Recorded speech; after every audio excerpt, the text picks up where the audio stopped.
오늘도 말씀을 통해서 십자가 예수 그리스도께로 더 가까이 나아가는 귀한 은혜의 시간 되시기를 예수님의 이름으로 축복합니다. 오늘부터 야고보서 3장 말씀이 시작이 됩니다. 그런데 저는 오늘부터 시작해서 3번에 걸쳐서 야고보서 3장 말씀을 좀 구체적으로 살펴보고 다시 한번 하나님의 음성을 듣는 그런 귀한 시간이 되기를 기대하고 소망하며 또 말씀을 준비하고 있습니다. 그래서 오늘은 3장 1절에서 5절까지의 말씀으로 선생이 많이 되지 말라, 선생이 많이 되지 말라. 좀 강한 제목이죠. 성경 구절 그대로를 제가 오늘 제목으로 삼았는데 이 제목으로 말씀을 나누도록 하겠습니다. 여러분 어느 자료에 보니까 신문 기사에도 났는데 신경정신학자인 그 루안 브리젠딘이라는 그분이 쓴 책이 있습니다. 여성의 뇌라는 The Female Brain이라는 책에 이런 내용이 나와 있습니다. 여성은 하루 평균에 2만 단어를 말하고 남성은 7천 단어를 말한다고 합니다. 여성은 하루 평균에 2만 단어를 말하는 반면에 남성은 그보다 훨씬 적은 7천 단어를 말하고 있는데 이런 차이가 왜 나는가? 그것은 남자와 여자의, 남성과 여성의 뇌 구조 차이다라고 설명을 하면서 그것뿐만 아니라 화학적인 구성이 다른 데서 이런 차이가 난다라고 설명을 했습니다. 좀 더 쉽게 설명드리면 남자의 뇌가 평균적으로 여자의 뇌보다 크다.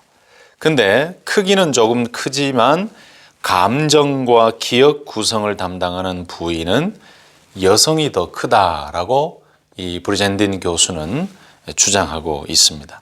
그래서 이런 표현을 썼습니다. 여성은 감정 처리를 위한 8차선 고속도로를 가지고 있지만 남성에게는 좁은 시골길 하나가 있을 뿐이다. 참 재미있는 표현이죠. 그만큼 여성이 감정적인 부분에 있어서 더 많은 생각과 더 많은 복잡성을 가지고 있다라고 표현하는 그런 내용인 것 같습니다. 또 어떤 다른 자료를 보니까 보통 남자들은 하루에 평균 2만 마디의 말을 한다고 합니다. 그런데 여자들은 3만 마디 정도의 말을 한다고 합니다.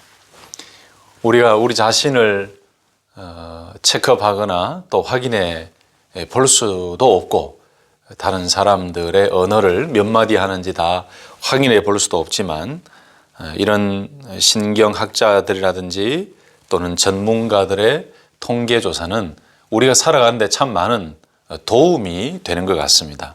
자, 그러니까 남자들은 하루 평균 2만 마디의 말을 하고 여자들은 3만 마디 정도의 말을 하는데 한 사람이 1년 동안 하는 말을 책으로 엮으면 800페이지 되는 분량의 책을 66권이나 만들 수 있다라는 또 그런 조사를 하신 분이 있어요. 그런데 여러분 참 많은 말을 하지요. 저와 여러분들이 하루에도 수십, 수백, 수천 마디의 말을 하고 또 수천 단어를 가지고 또 생활을 하고 있습니다. 그런데 여러분 우리가 이렇게 하고 있는 말 중에 이 많은 말 중에 과연 몇 퍼센트 정도의 말이 유익한 말이고 성숙한 말이겠습니까? 잠언 말씀에 보면 입을 지키는 자는 그 생명을 보존하나 입술을 크게 벌리는 자에게는 멸망이 오느니라 라는 말씀이 있지요. 사람이 자신을 다스리고 관리한다라는 말의 뜻은 자기의 입을 다스린다라는 의미 아니겠습니까? 어떻게 하면 유익하고 어떻게 하면 우리의 인격을 세워주고 상대방의 인격을 세워주고 상대방에게 선한 영향력을 주며 복된 말을 할 수 있을까? 어떻게 하면 성숙한 그리스도인으로서의 언어 생활을 할 수 있을까?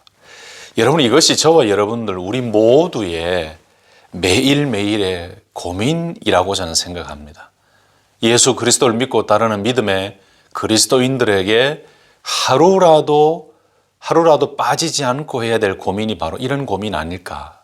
여러분 그렇죠? 우리가 그냥 무턱대고 신앙생활 한다라는 것은 성숙한 신앙생활이 아니죠. 우리가 하는 그 말 속에 얼마나 성숙함이 있고 우리가 사용하는 언어 속에 얼마나 깊은 믿음의 언어가 있는가. 여러분 오늘 본문 말씀도 바로 말과 관련되는 말씀이면서 선생의 자격, 다시 말씀드리면 선생은 어떠한 신앙의 성숙, 어떠한 성숙한 모습을 가지고 있어야 되는지에 대한 야고보 사도의 아주 강력한 충고의 메시지가 오늘 본문 말씀에 나오고 있습니다. 그 첫 번째로 나오는 말씀은 선생이 많이 되지 말라라고 말씀했습니다. 1절 말씀 다시 한번 보시면 내 형제들아 너희는 선생된 우리가 더 큰 심판을 받을 줄 알고 선생이 많이 되지 말라라고 말씀했어요.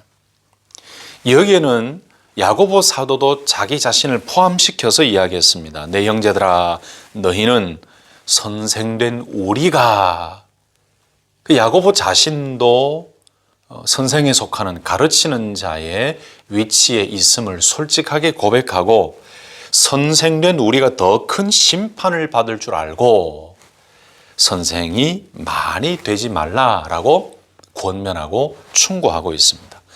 여러분 이 말씀을 잘 아시지요? 어떤 뜻인지 오해하시면 안 될 것 같습니다. 이 말씀은 교회에 선생들을 두지 말라, 선생들을 줄여라 그런 의미가 아닙니다. 그 당시의 상황을 잘 이해하시면 더 쉽게 받아들일 수가 있는데 당시 교회 공동체 안에 선생이라는 위치에 있는 사람들이 참 많이 있었습니다. 지금과도 같이 당시 초대교회 공동체 안에도 선생이라는 지위를 가진 사람들이 있었습니다. 그들이 선생의 역할을 제대로 할 자격이 부족했던 그런 사람들도 있었고 또 선생이라는 지위를 가지고 많은 사람들을 쉽게 판단하고 또 그들의 마음에 상처를 주고 또 잘못된 진리를 가르치며 무리를 일으켰던 선생들도 있었습니다. 성경에 자주 등장하는 거짓 교사들이라는 그런 부류의 선생들도 있었습니다. 그러니 그런 모습을 보고 야고보 사도가 선생이 많이 되지 말라라고 하는 이유는 정말 교회 안에 선생이라는 직분이 없어져야 된다는 말이 아니고 그만큼 선생이라는 지위는, 교사라는 지위는 엄중한 책임이 있고 굉장히 중요한 역할을 감당해야 되는 지위이고 또 위치이고 자리임에도 불구하고 그 당시에 선한 영향력을 끼치지 못했던 일들이 많이 있었다는 거죠. 그래서 그 부분을 충고하며 권면하기 위해서 우리 선생된 우리가 더 큰 심판을 받을 줄 알고 선생이 많이 되지 말라라고 권면하면서 경각심을 일깨워 주고 있는 것입니다. 그래서 이 선생이 되지 말라라는 이 말씀은 원어적으로 해석하면은 현재 하고 있는 일을 중지하라 그런 뜻이에요. 좀 더 구체적으로는 너희가 서로 가르치려는 자가 되려고 하는데 이것을 중지하라 그런 뜻입니다. 그래서 이 말씀은 당시의 교회 공동체의 상황을 전제로 이해를 해야 되는데 이미 선생된 자들도 있었고 또 선생이 되고 싶어 하는 사람들도 많이 있었습니다. 그런데 그들에게 아주 강력하게 충고하고 있다는 말씀이죠. 왜냐하면 그 당시 초대교회 당시에 이 선생 가르치는 교사의 이 직분은 매우 높이 평가를 받았습니다. 그리고 그 교사들에게 가르치는 선생들에게는 상당한 지위도 주어졌습니다. 그러다 보니까 잘못해서 선생이라는 지위와 명예를 얻기 위해서 잘못하는 일들도 있었고 또 선생이 되고 난 이후에도 건강한 올바른 가르침이 아니라 잘못된 가르침으로 인도하고 잘못된 내용, 소위 말하는 이단 사상을 가르치면서도 그것이 잘못인지를 모르고 가르치는 여러 가지 좋지 못한 그런 상황이 펼쳐졌다는 거죠. 아주 좋은 위치에 있고 가르치는 위치에 있다 보니까 말을 많이 하게 됩니다. 말로 사람을 상처 주게 됩니다. 말로 실수하게 됩니다. 말로 진리를 제대로 말하지 못하고 비진리를 이야기하는 사람들도 생겨지게 됩니다. 또 심지어는 선생이라는 그 지위와 명성을 가지고 다른 사람들을 쉽게 판단하고 쉽게 비판하고 정죄하고 상처를 주고, 특히 이 교사의 자리, 선생의 자리는 말을 많이 하는 자리이다 보니까 이 말을 많이 하면서 자기 자신을 드러내고 잘못된 진리를 가르치면서도 그것이 문제인지도 모르고 많은 사람들을 넘어지게 만드는 그런 선생의 직분을 가진 사람들도 있었다는 거지요. 그래서 그 당시 1세기에는 교육을 받을 수 있는 기회를 가진 사람들이 극소수에 불과했기 때문에 선생이 되고 나면 아주 큰 존경을 받았습니다. 또 그런데 교회 공동체에서는 특별한 교육을 받지 않아도 선생이 될 수 있었던 그런 분위기도 있었습니다. 이런 것들 때문에 많은 사람들이 선생이 되려고 했습니다. 큰 존경을 받았지요. 그리고 많은 지위를 부여받았지요. 그러니까 많은 사람들이 선생이 되고 싶은 마음으로 가득 찼던 것입니다. 그런데 이들을 검증할 제도가 그 당시에 구체적으로 제대로 없었다는 거지요. 신약 성경이 없는 상황에서 선생의 역할을 하려고 했던 사람들은 이단의 가르침이나 유대교의 가르침을 교회에서 가르치기도 했습니다. 그리고 선생의 권위가 높았기 때문에 그들이 잘못된 가르침을 전달했을 경우에 많은 사람들에게 미치는 영향력은 어마어마했다는 거죠. 반면에 성도들은 선생으로 자처하는 사람들의 가르침을 분별할 수 있는 기준이 또 없었습니다. 그래서 바울 서신 말씀을 보면은 이런 이단적인 가르침에 대해서 경고하는 말씀들이 많이 나오죠. 교회 공동체 안에서 거짓 교사들의 가르침을 경계하고 그들의 가르침을 따르지 말라라고 사도 바울은 아주 강력하게 경고하고 권면을 했었습니다. 특별히 베드로 후서와 유다서의 말씀 보면은 교회 안에서 거짓된 가르침을 전달하는 거짓 선생들에 대한 경고의 말씀이 나오는데, 그리고 그들에 대한 심판의 메시지까지 나옵니다. 자, 오늘 우리가 읽었던 이 야고보 말씀, 이 야고보는 선생이 된다는 것은 더 엄한 심판을 받을 것임을 알아야 된다라고 강조하면서 선생이 많이 되지 말라. 왜냐하면 선생이 되면 말을 많이 하게 되는데 거기에 책임을 져야 하기 때문입니다. 우리 예수님도 마태복음 12장 36절 말씀에 사람이 무슨 무익한 말을 하든지 심판날에 대하여 신문을 받으리니, 여러분, 말을 많이 하는 사람뿐만 아니고 우리가 하는 말, 우리가 이 세상에서 죽기 전에 하는 그 모든 것들에 대한 심판이 나중에 분명히 우리에게 있습니다.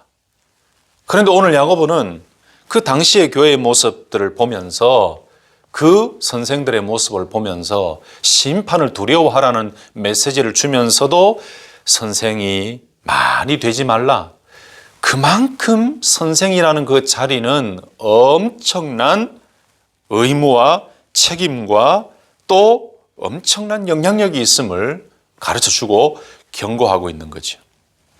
그리고 그 당시에 교사로서 선생으로서의 제대로 역할을 감당하지 못했던 그들의 행동이나 그들의 가르침이 얼마나 큰 좋지 못한 영향력을 미치게 되었는지, 그런 사실 때문에 야고보는 선생이 많이 되지 말라라고 충고하면서 왜 그런가에 대해 그 뒤에 계속 말씀을 이어가고 있어요.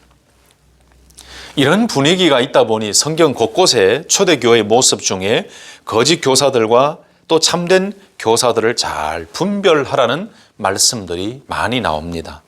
디모데전서 6장 3절 말씀 보시면 누구든지 다른 교훈을 하며 바른 말 곧 우리 주 예수 그리스도의 말씀과 경건에 관한 교훈을 따르지 아니하면이라고 말씀했고, 디모데후서 4장 3절과 4절 말씀에는 때가 이르리니 사람이 바른 교훈을 받지 아니하며 귀가 가려워서 자기의 사욕을 따를 스승을 많이 두고 또 그 귀를 진리에서 돌이켜 허탄한 이야기를 따르리라. 여러분, 이만큼 당시에 선생에 대한 존경도 컸지만 또한 여러 가지 문제들도 있었습니다. 결국 선생이라는 것은 말을 많이 하기 때문에 말 때문에 많은 책임과 많은 문제들도 있었다는 말씀이지요. 여러분, 야고보 시대나 지금 현대나 교회의 구조는 다를 것이 없는 것 같습니다. 그 당시에 교회 안에서도 선생이 되고 싶은 사람들이 많이 있었지요. 반면에 그렇게 선생의 자격으로 섬기면서 좋지 못한 영향력, 올바른 자격을 갖추지 못한 선생들도 많이 있었습니다.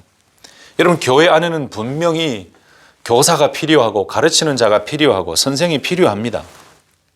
왜냐하면 복음을 전파해야 되고 복음 전파와 함께 교회에서 중요한 사역 중에 하나가 가르치는 사역 아닙니까? 복음을 가르치고 진리를 가르치고 하나님의 말씀을 가르치는, 예수님께서도 가르치시는 사역을 하셨어요. 교회 안에는 분명히 가르치는 사역이 필요합니다. 그래서 현대로 보면은 목사도 있고 장로도 있고 또 교사도 있고 여러 직분이 교회에 있지요. 이런 직분들은 굉장히 중요합니다. 그리고 그들이 가진 직분의 자격도 중요하고 가르치는 내용도 굉장히 중요하지요. 자, 다시 야고보 시대로 돌아가서 이야기한다면 그 당시에 좀 좋지 않았던 모습은 선생이 된 사람들이 공공연하게 자기의 신앙을 뽐내고 다른 사람들을 쉽게 비난하고 또 스스로 종교적인 체하는 사람들이 참 많이 있었습니다. 그래서 형제 자매들의 잘못에 대해서 제 멋대로 판단하고 비판하고 평가하는 그런 모습, 그런 습관을 가지고 있었습니다. 이런 모습을 야고보가 들으면서 보낸 충고가 바로 오늘 3장 1절 말씀과 그 이하의 말씀인데, 마치 경험 많은 의사가 환자가 왔을 때 그 병을 진단하기 위해 눈도 살펴보고 혀도 살펴보고 또 입 안도 살펴보고 여러 가지를 조사하듯이 오늘 야고보 사도는 이 말씀을 주면서 교사라는 직분은 어떠해야 된다. 정말 이러이러한 언어의 성숙과 말의 성숙함이 있는가? 성도들의 언어 생활을 통해서 영적인 상태를 진단하고 있는 듯한 그런 모습을 가지게 만듭니다. 다시 말씀드리면 당시나 지금이나 하나님의 말씀을 가르치는 선생이 되고 싶어하는 욕구, 욕망으로 가득 차 있긴 한데 그에 따르는 언어의 성숙함이 없던 사람들을 향해서 오늘 아주 강하게 충고해 주고 있는 말씀인 것입니다. 여러분, 이 3장 1절 말씀을 우리가 어떻게 우리 자신에게, 우리의 신앙생활에 적용할 수가 있겠습니까? 현대교회에서도 선생의 역할을 하는 사람들이 필요하고 또 참 많습니다. 저 자신도 포함해서 어떻게 보면 가르치는 자의 위치에 있지요. 목사, 장로, 교사 이런 여러 가지 직분을 가진 분들이 많이 있습니다. 그런데 여러분, 중요한 것은 그 역할을 두려워하면서 그 역할을 제대로 감당해야 된다는 것이지요. 선생의 자격을, 가르치는 자의 그 자격과 그 가르치는 일을 나 자신의 개인적인 자랑거리로 삼는다거나 말을 많이 하는 일을 좋아해서 그 위치를 그저 탐낸다거나 또 선생이 되고 가르치는 자가 되었다면은 참된 진리의 말씀, 참된 성경 말씀, 하나님의 말씀을 온전히 전하고 성경대로 가르치고 성경의 말씀을 가르쳐야 됨에도 불구하고 가르치는 그 기쁨만 소유하고 그 지위만 자랑하면서 그 가르치는 내용이 성경적이지 않고 세상적이고 또 우상을 또는 이단적인 성격을 가지고 있는 그 가르침을 한다면 그것은 정말로 위험한 일입니다. 이러한 분위기 속에서 야고보가 우리에게 충고했던 이 말씀을 들을 필요가 있다는 거지요. 선생이 많이 되지 말라. 그리고 나중에 있을 그 심판을 기억하라. 이것은 우리에게 굉장히 중요한 메시지로 다가옵니다. 목사나 장로나 집사나 권사나 교사나 할 것 없이 교회에서 가르치는 위치에 있는 성도들은 정말 내가 온전한 믿음 위에 서 있는가? 내가 많은 말을 하는데 그 말 속에 실수는 없는가? 그리고 그 말 속에 상처는 없는가? 그리고 그 말 속에 참된 진리의 메시지를 담고 있는가? 예수 그리스도 십자가의 복음을 담고 있는가? 오직 성경 말씀의 진리를 담고 있는가? 교회 공동체를 위한 섬김에 가르치는 사역이 되고 말이 되고 있는가? 진리의 교훈을 제대로 선포하고 있는가? 여러분, 이런 모든 부분에 대해서 특별히 가르치는 위치에 있는 자들은 참 많이 생각하고 고민해야 될 것 같습니다.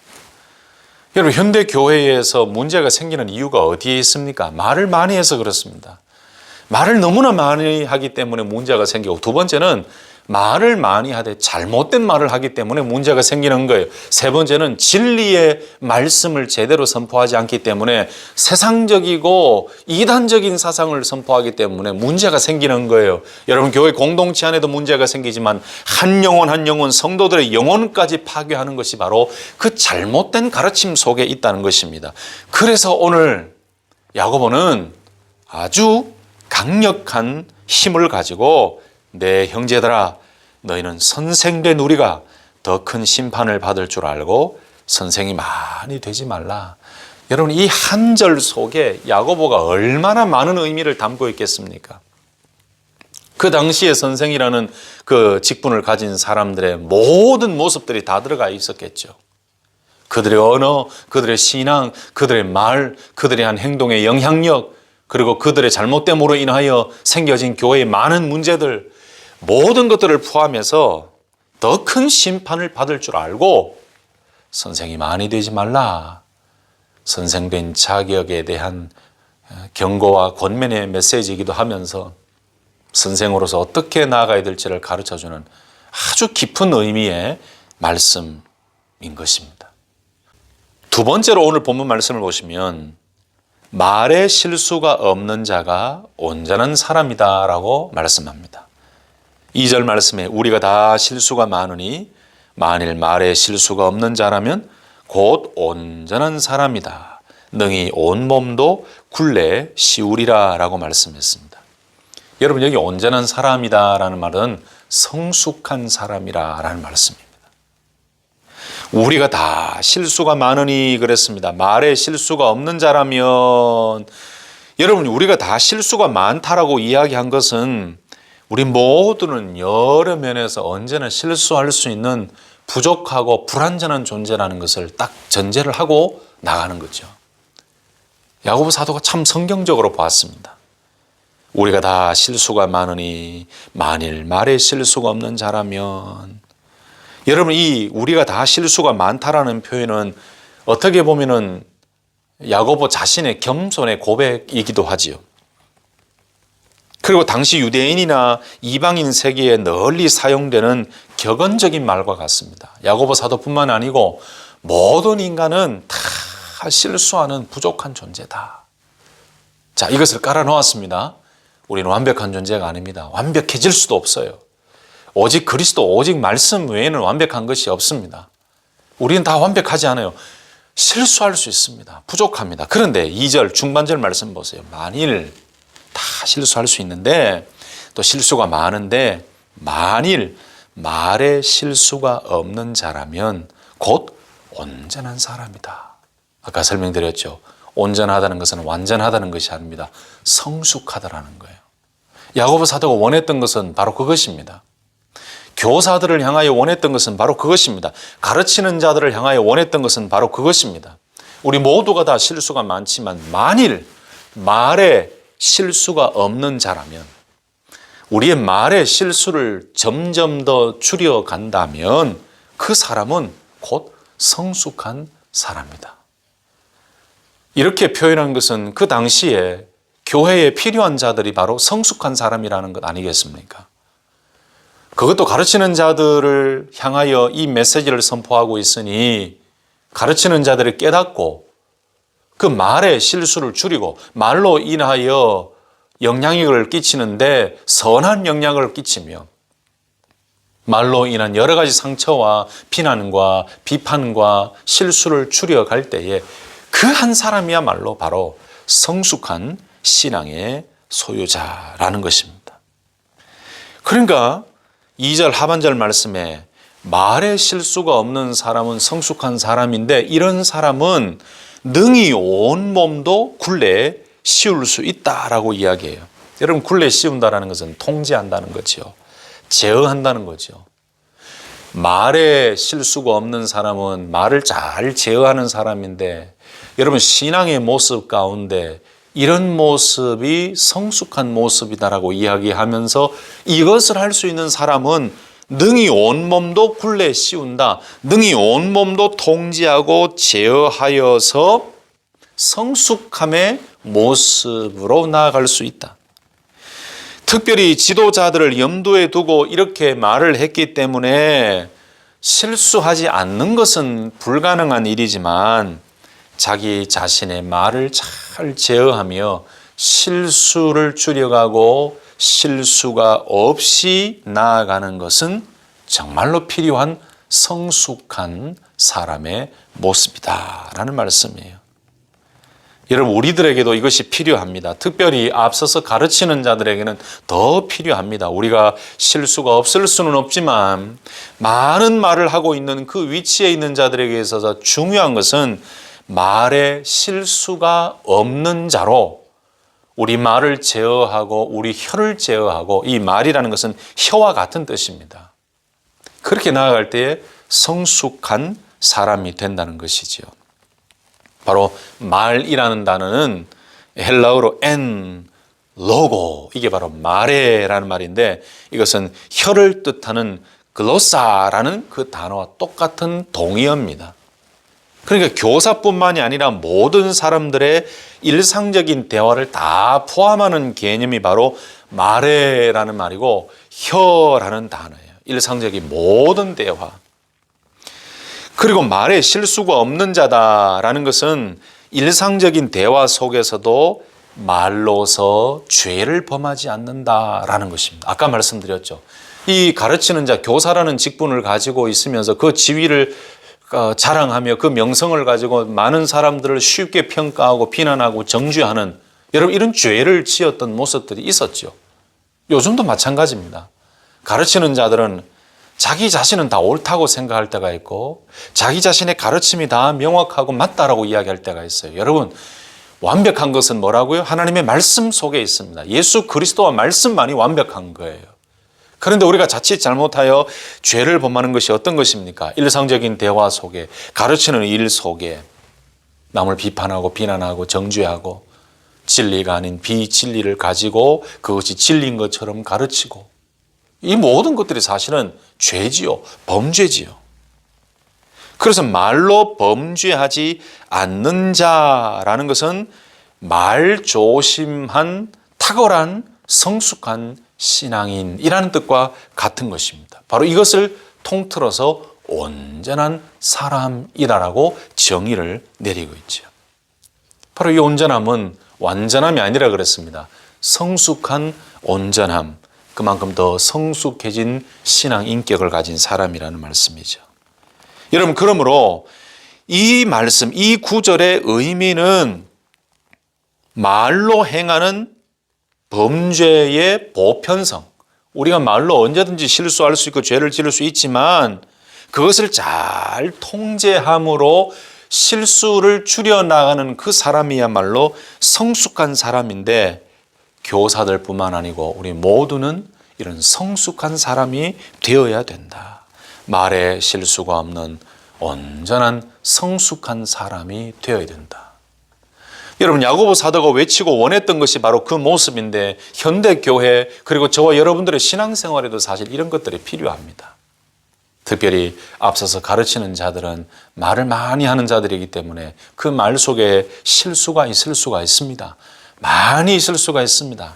그런데 말에 실수가 없도록 그 말을 조심히 하고, 우리가 1장, 2장 계속해서 말씀을 함께 나눠왔습니다만 그 속에 말에 대한 메시지가 굉장히 많았지요.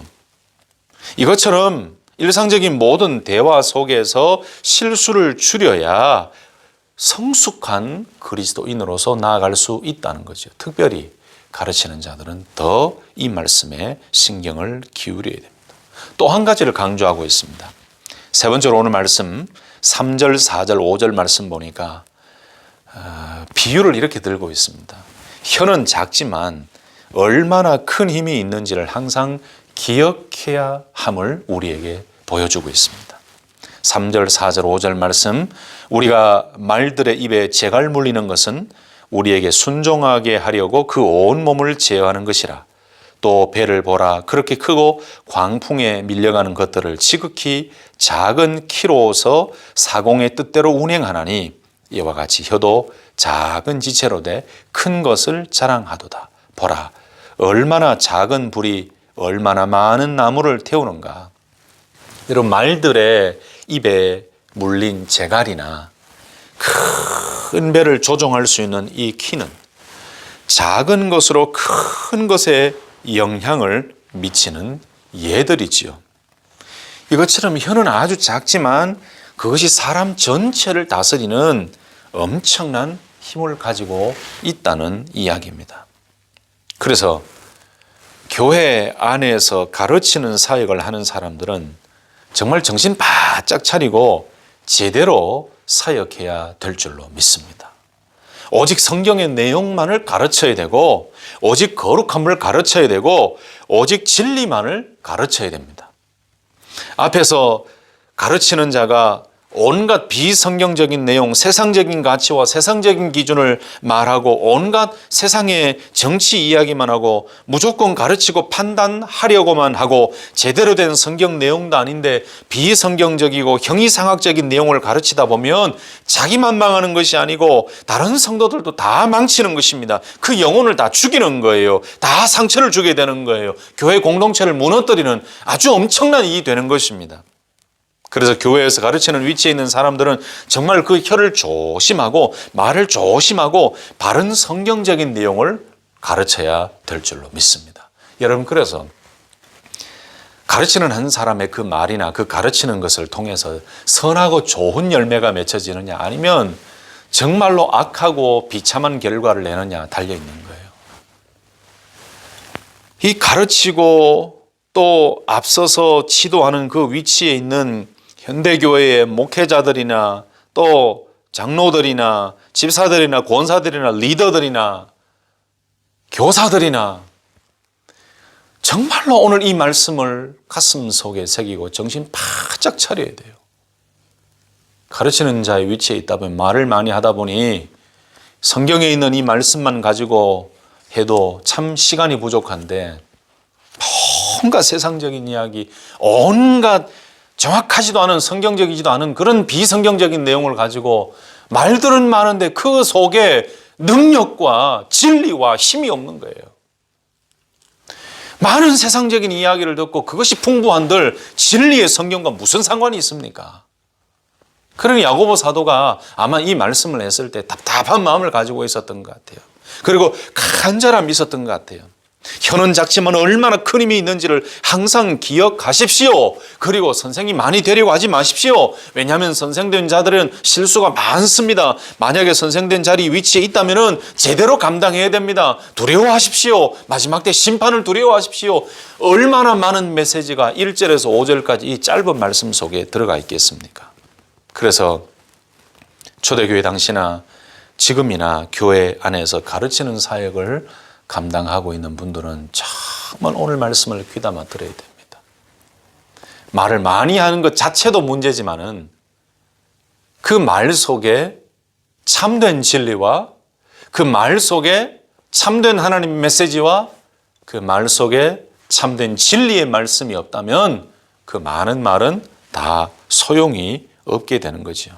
여러분, 그래서요, 우리가 살다 보면 그걸 많이 경험하잖아요. 신앙생활 하다 보면은 이 한 사람의 말 때문에 그 말이 진리인지 비진리인지 분별도 못하면서 그 한 사람 말 때문에 교회 공동체가 아주 몸살을 앓게 되는 경우도 있고 사람과 사람 사이에 다툼이 일어나는 경우도 있고 한 사람을 진리가 아닌 비진리로 인도해내어서 정말로 건강한 신앙생활이 아닌 잘못된 신앙생활로 인도해내는 그런 일들도 얼마나 많이 일어납니까?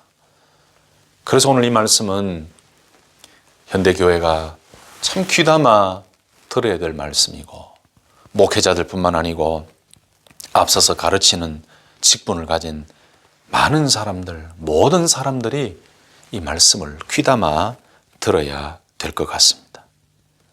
자, 여러분, 오늘 이 말씀 속에 있는 핵심이 뭘까요? 야고보는 왜 선생이 많이 되지 말라고 했겠습니까?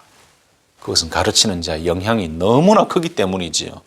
잘 가르치면 영예와 영광과 칭찬을 받겠지만, 혹시라도 잘못 가르친다면 그 선생에게 배운 자들은 잘못된 것을 배워서 참된 진리의 신앙생활에서 빗나가게 되기 때문에, 그래서 선생이 많이 되지 말라라고 이야기하는 거예요. 그만큼 중요한 책임이 있다는 것입니다. 여러분, 만약 그 가르치는 자가 영혼을 인도하는 자라면 어떻겠습니까? 소경이 소경을 인도하면 구덩이에 빠지는 것 같이 영혼을 잘못 인도하면 함께 지옥으로 갈 수밖에 없겠지요. 이런 구약시대에 이런 이야기들은 많이 나옵니다. 구약시대에 하나님께서 북왕국 이스라엘과 남왕국 유다에 보낸 그 선지자들을 보십시오. 그 선지자들 보면은 한결같이 백성들의 잘못을 지적했습니다. 하나님을 떠나고 우상을 숭배하고 인간을 믿고 하나님을 등지고 하나님을 멀리하고 율법을 어기고 말씀을 던져버리고 이렇게 잘못된 삶, 죄악된 삶을 이 선지자들을 통해서 하나님께서는 지적하시고 경고하셨어요. 돌이키라, 회개하라, 다시금 하나님만 바라보라 라고 선지자들을 통하여 경고하시고 외치셨어요. 하나님의 말씀 앞으로 돌아오라라고 하나님께서는 간절함으로 그들을 부르셨습니다. 하나님께서 보내신 일을 잘 감당하였고 외치라 하시는 그 말씀을 선지자들은 가감없이 담대하게 외쳤지요. 자, 그런데 그런 외침 이후에 자칭 선지자라고 말하는 자들, 거짓 선지자들과 악한 리더들은 정반대의 말을 했습니다. 아니다. 화평을 전하고 예루살렘의 안전이 계속될 것이다. 하나님이 함께 하시니 우리는 안전할 것이다. 오히려 죄를 지적하는 예레미야 선지자를 때리고 구덩이에 던지고 옥에 가두어 두었습니다. 그러나 우리가 잘 아는 대로 보십시오. 북왕국은 아수르에 의해 망하고 남왕국은 또 바벨론에 의해 망하는, 성전은 또 회파되어지는 엄청난 일들을 겪었지 않습니까? 하나님께서는 돌이키라, 죄를 회개하라, 너희들의 잘못은 이것이다, 왜 하나님을 떠났느냐, 왜 율법을 떠났느냐라고 그들의 잘못을 지적했지만, 자칭 선지자라고 이야기하는 잘못된 리더들은 뭐라고요? 아니다, 우리는 화평하다, 우리는 망하지 않을 것이다, 저 경고는 헛것이다 라고 이야기하면서 선지자들을 통하여 외치신 하나님의 메시지를 거부했습니다. 여러분, 그렇게 거짓 선지자들은 어떻게 됐겠습니까? 여러분, 결과에 뻔하지 않습니까? 어떻게 그들이 승리하고 어떻게 그들이 하나님의 칭찬을 받을 수 있었겠습니까? 그러면 오늘 야고보 사도가 이야기했던 3장 1절에서 5절까지 나오는 이 말씀 잘 기억하시면, 여러분, 가르치는 자로 세움받은 사람은, 선생으로 세움받은 사람은 무엇보다도 하나님의 말씀이니 성경을 100%로 하나님의 말씀 정확무오한 이 진리의 말씀만 가지고 전파해야 될 줄로 믿습니다. 여러분, 아멘이십니까? 가르치는 자가 무엇을 가르쳐야 됩니까? 말씀을 가르쳐야 되죠. 하나님을 가르쳐야 되죠. 진리를 가르치고 그리스도를 가르치고 복음을 가르쳐야죠. 그러니 선생된 그 위치는, 가르치는 자의 위치는 정말 중요한 것입니다. 그런데 안타깝게도 선생된 자들 가운데, 가르치는 자들 가운데 수많은 사람들이 이미 자유주의로 기울어진 사람들이 너무나 많습니다. 성경의 이적과 표적들을 믿고 가르쳐야 할 자들이 그 기적들을 믿지 못하고 다른 뜻으로 가르칩니다. 과학적으로 가르칩니다. 창조론이 아니고 진화론을 가르칩니다. 성경에 있는 대로 예수님 외에는 구원이 없음을 전해야 함에도 불구하고 예수 그리스도 이름밖에 없음을 우리는 분명히 가르쳐야 됨에도 불구하고 하나님의 섭리와 사랑을 앞세워서 타 종교에도 구원이 있다라고 종교다원주의를 가르치고 있습니다. 사랑과 화합이라는 것을 이야기하면서 종교다원주의를 가르치고 있습니다. 예수 그리스도를 전혀 모르고 죽은 자들에게도 어떤 하나님의 긍휼과 사랑이 임해서 구원을 받을 수 있다라고 이야기합니다. 이런 잘못된 가르침이 교회 안에서 일어나고 있다는 거죠. 안타깝게도 설교의 주된 내용은 이런 십자가 예수 그리스도의 보혈, 그 피 묻은 복음이 아니라 번영주의, 긍정의 내용, 단지 축복의 내용, 기복적인 내용으로 가득 차 있다는 거죠. 그래서 여러분, 현대교회가 제가 힘을 주어서 굉장히 강하게 어필했습니다만 현대교회가 깨닫고 현대교회가 정신을 차려야 되는 부분은 바로 이런 부분입니다. 선생이 되려고 하는 자들은 많고 앞서서 지도자가 되고 싶은 사람들은 많은데 그 선생된 자로서의 역할을 제대로 감당하고 그들이 외쳐야 될 그것만을 외쳐야 되는데 성경적이지 않은 세상적인 것, 비성경적인 것을 외치면서 그 위치와 그 자리만을 자랑하고 있다면 그것은 교회 공동체에 엄청난 좋지 않은 영향을 끼치는 일이 되고 말 것입니다. 우리가 살고 있는 여러분 미국을 보십시오. 미국을 위해서 우리가 기도하고 얼마나 성령의 능력을 가지고 이 비성경적이고 약한 사단의 공격과 싸워야 됩니까? 성경적이지 않은 그런 법들이 자꾸 제정되어지고 우리 자녀들의 세대를 걱정할 만큼 믿음의 생활을 걱정할 만큼 이 미국 땅에 퍼지고 있는 악한 사단의 그 괴략, 그 속임수, 악한 사단에 의해서 넘어지는 많은 정치가들, 그들을 보면서 우리는 기도하고 제대로 된 진리를 가르치는 참된 선생의 위치를 지켜야 될 것입니다. 십자가 예수 그리스도의 피, 오직 예수 그리스도, 오직 하나님의 은혜, 정황무원 하나님의 말씀, 이 성경 말씀을 가지고 한 사람 한 사람의 영혼을 파고들며 그들에게 이 말씀을 가르칠 때에 그들의 영혼이 건강하게 성장하지 않겠습니까? 다른 것을 가르치니까 다른 쪽으로 가는 거예요, 여러분. 제대로 가르치려고 해도 악한 사단이 자꾸 공격하는데 그래서 오늘 이 말씀은 정말 우리들에게 큰 도전이 되는 말씀입니다.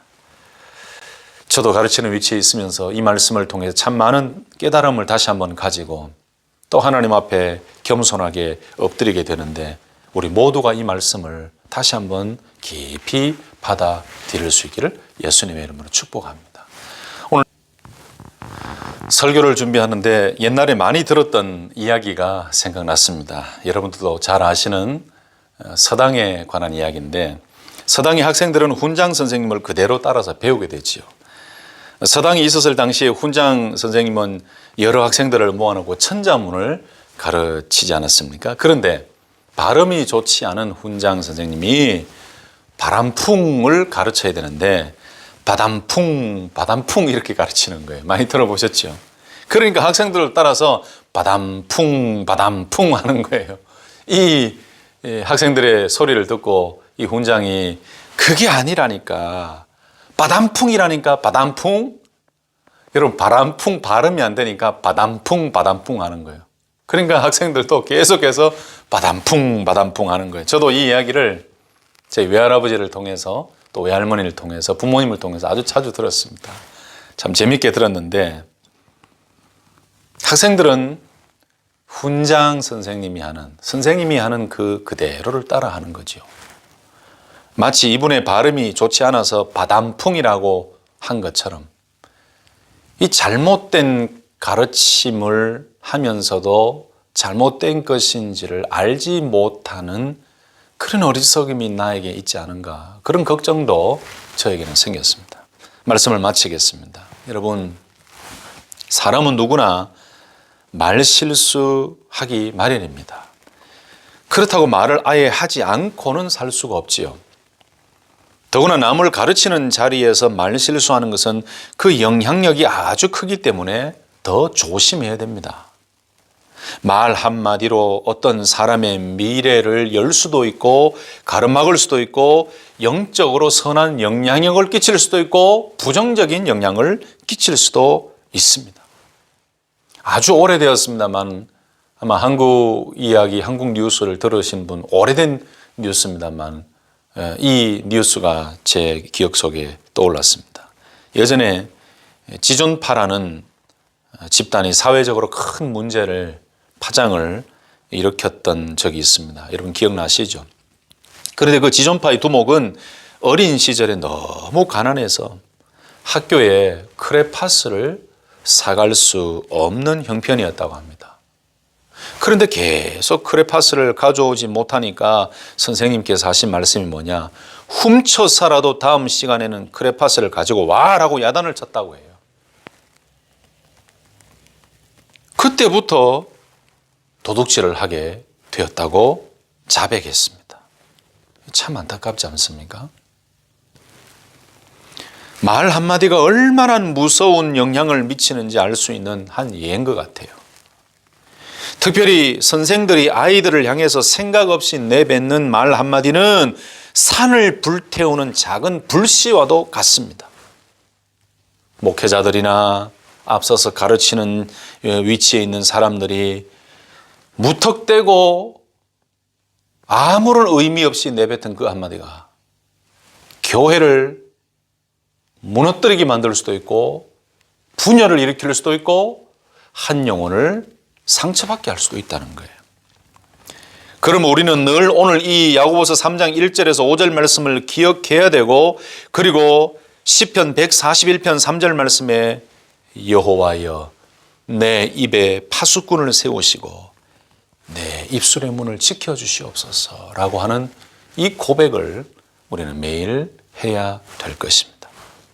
말씀을 마무리하면서 사랑하는 성도 여러분, 저 자신을 포함한 우리 모두에게 주시는 오늘 야고보서 3장 말씀의 메시지 핵심이 무엇인지 여러분 아시겠지요?